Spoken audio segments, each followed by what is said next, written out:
Assalamualaikum warahmatullahi wabarakatuh.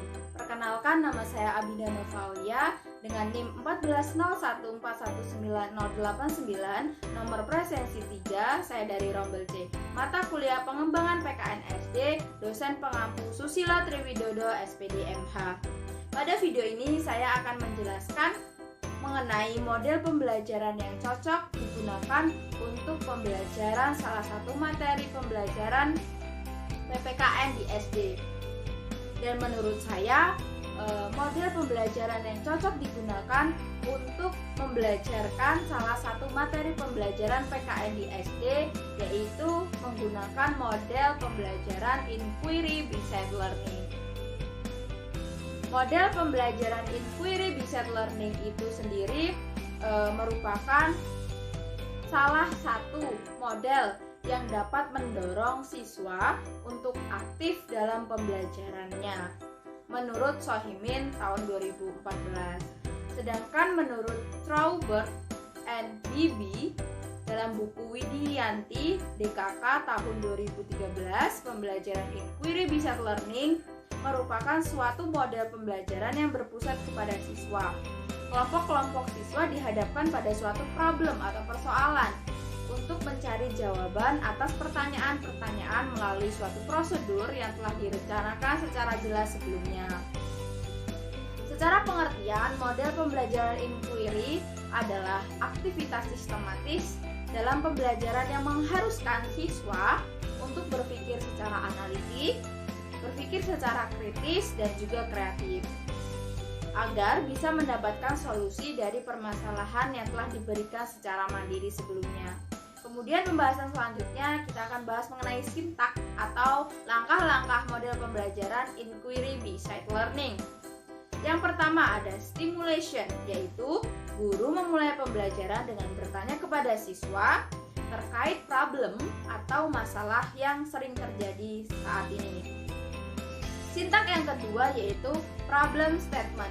Siswa diberikan kesempatan untuk mengidentifikasi suatu permasalahan dan mencari tahu cara untuk memecahkan masalah tersebut. Sintak yang ketiga ada data collection, yaitu siswa mencari informasi relevan dari buku-buku yang telah ditemukan.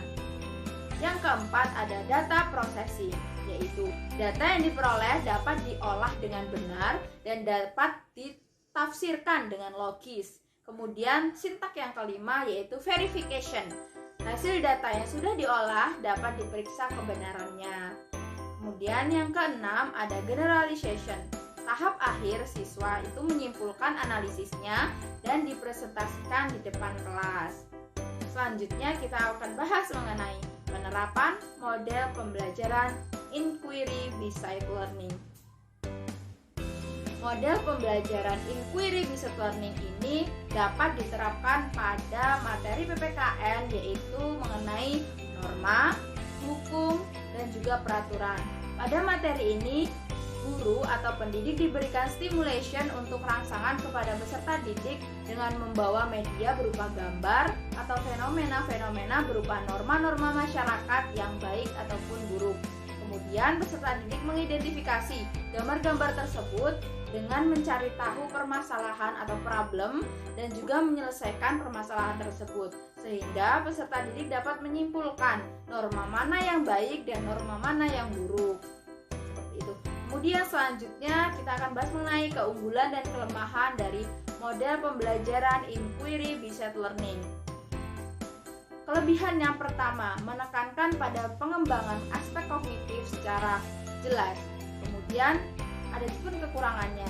Jika guru kurang spesifik merumuskan teka-teki atau pertanyaan kepada peserta didik dengan baik untuk memecahkan progresif permasalahan secara sistematis, maka peserta didik akan bingung dan tidak terarah. Kemudian kelebihan yang kedua, peserta didik lebih aktif dalam mencari dan menemukan serta mengolah informasi-informasi sampai menemukan jawaban atas pertanyaan atau problem secara mandiri. Adapun kekurangannya yaitu seringkali guru mengalami kesulitan dalam merencanakan pembelajaran karena terbentuk dengan kebiasaan peserta didik dalam pembelajarannya.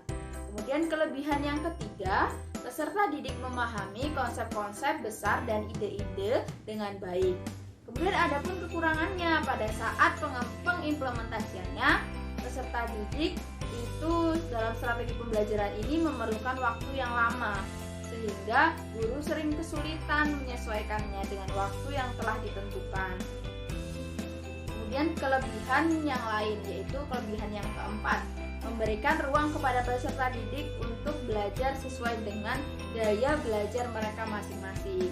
Dan adapun kekurangannya, pada sistem pembelajaran klasikal ini dengan jumlah peserta didik yang relatif banyak, penggunaan strategi pembelajaran inquiry based learning ini sulit atau sukar untuk dikembangkan dengan baik, seperti itu. Nah, demikian penjelasan mengenai model pembelajaran inquiry based learning. Terima kasih dan mohon maaf apabila terdapat kata-kata yang kurang tepat tadi. Wassalamualaikum warahmatullahi wabarakatuh.